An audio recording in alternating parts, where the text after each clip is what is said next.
In the 1970s, a small group of artists and craftspeople, seekers and dreamers, bid farewell to the city and embarked upon a series of experiments in place and community in the Sierra Nevada foothills. However, these new settlers were also confronting long-established ways of the San Juan Ridge, a remote region of Nevada County, California in the Yuba River watershed. Despite considerably different cultural backgrounds and political persuasions, the old-timers and newcomers were able to come together, against great odds, to build a new public school for their children. Foundations of Community tells this story.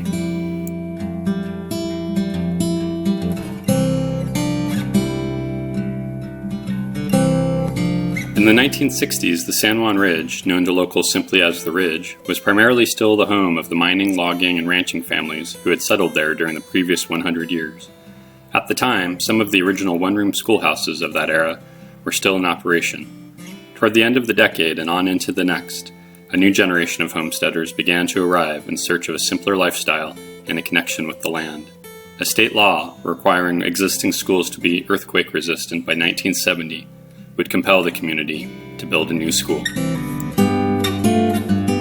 Gary Snyder hadn't moved up there yet. The Back to the Landers had not moved up there yet. We were pretty, lone cowboys out there. The majority of people were miners, ranchers, or loggers. In fact, that's what everybody did, unless they were a school teacher.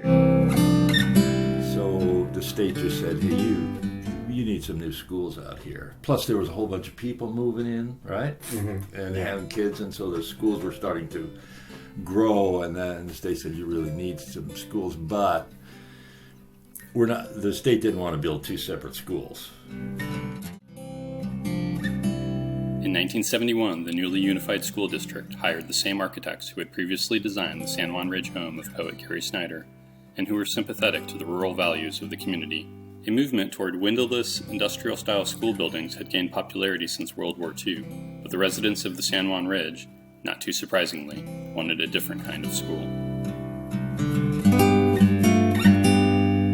Had rock outcrops and trees and was an odd shape, and so it didn't lend itself even to the pod school, which was public school design that was in favor and was being really mass produced in California through the 50s and 60s and even through the 70s, coming out of the war and wanting to create an efficient, almost factory-like building. Doc and I had a book, An Age of Barns by Eric Sloan, and we used to pore over this book, and there was a page in it that was called Continuous Architecture, and I remember when I saw that, I thought, this is what the school should be like. Number one, it was based on a residential scale. So looking at it more as a building like the North Columbia Schoolhouse, which is a very light frame, that became, I think, the model of what they should be like. And part of that was also related to the idea, which was an idea early on, that maybe the community could build this. Construction drawings worked their way through the state bureaucracy. Some of the new San Juan Ridge residents decided to pursue this idea of building the school with local labor and materials to the greatest extent possible. And so, in late December 1974, the newly formed Shady Creek Construction Company, led by Jeff Gold and Bruce Boyd, was announced as the lowest bidder. With no unions locally, the prevailing wage was legally determined to be a minimum rate of $2.50 per hour for our new all-purpose classification called craftsperson. Ridge Guild was formed to create this labor union to basically establish a pay rate for the Ridge, for the prevailing wage. This was never an anti-union strike. The intentions were, how do we do it the way we did it 100 years ago, before we had these rules and regulations? The union contractors were all over this job. They did not want this project to become a precedent, so that there were a lot of difficulties in getting material deliveries, particularly things like concrete, because the construction company was not a union shop. And that was when, we're going to have to do this ourselves.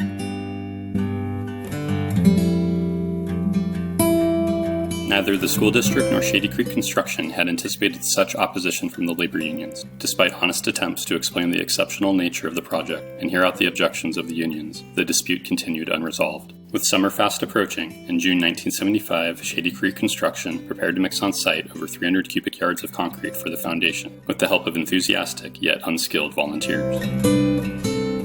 Okay, so we needed cement mixers. We didn't even know that third-of-the-yard cement mixers existed. We had a full-time, on-the-job mechanic there, pouring in stuff to keep the radiators from leaking, pouring in stuff to keep the valves from sticking, and he kept them running.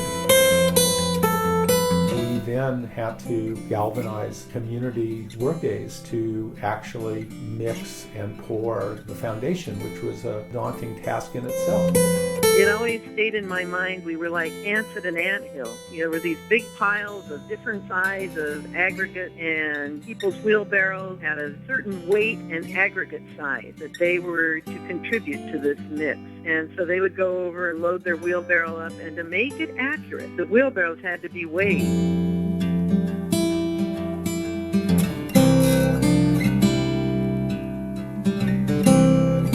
Community concrete pours were tremendous bonding experiences for the crew and volunteers. With the foundations cured, the framing commenced, using lumber milled at the local mills, and the project gained momentum. The contractors found ways to involve all the various people who wanted to participate. Lunchtime was often an opportunity to share stories. Longtime residents of the San Juan Ridge told tales about the old days. The project was helping to integrate the different generations and neighborhoods of the community. They were very joyous days because it really was in the spirit of barn raising. There were men and women and children all working. It was a sense of huge accomplishment. The idea that that many people can work harmoniously together who normally don't do a task such as that was very inspirational. And that's the joy of building something together. And sometimes what you build is not a physical thing. Sometimes, though, in the process of building a physical thing, there's also an emotional thing that is built. And those work days were very much like that. The people who came worked hard and they enjoyed themselves. I was just delighted. I'd never seen anything like that before. All these people gathering together in these giant meals that would arrive and be set up over the tables under the oak trees. Such skilled people coming out of the woods and building this building. I feel that rural communities, there's a continued spirit about doing things together. And that is the human spirit. It's very much the collective communal act of sharing and putting our hands and hearts together. And I think that will be around for as long as our species is around. And that, to me, that's the core of the legacy of this project. But I think it's still deep in our bones.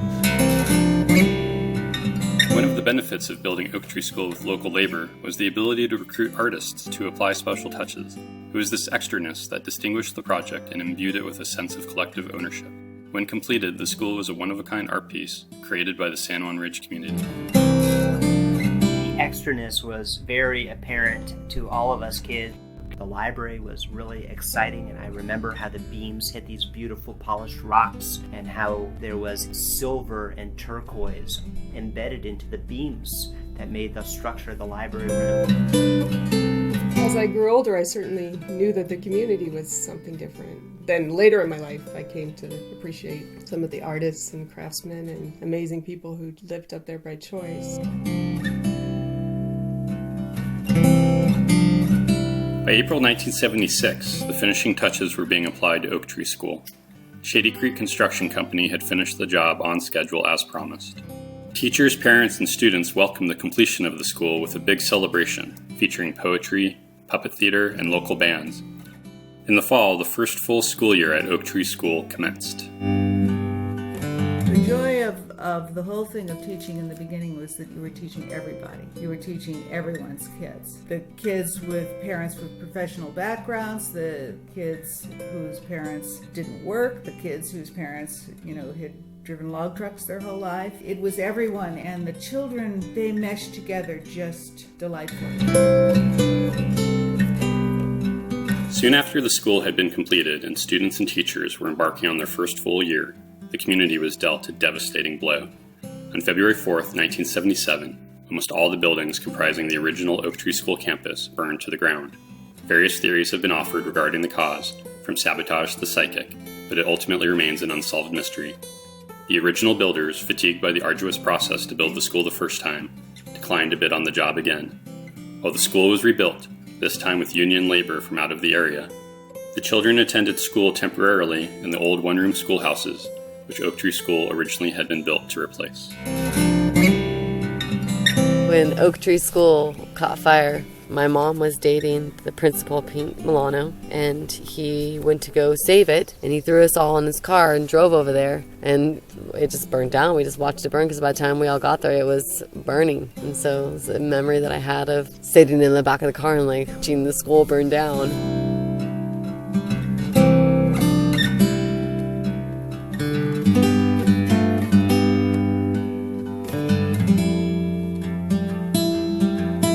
Throughout the 80s and early 90s, the San Juan Ridge school system expanded and experienced what many described as a golden age. In 1990, newly formed Grizzly Hill Elementary School was recognized as a distinguished school by the state of California. However, enrollment would later decline as parents increasingly chose new charter schools in nearby towns, and Oak Tree School would eventually close as a school.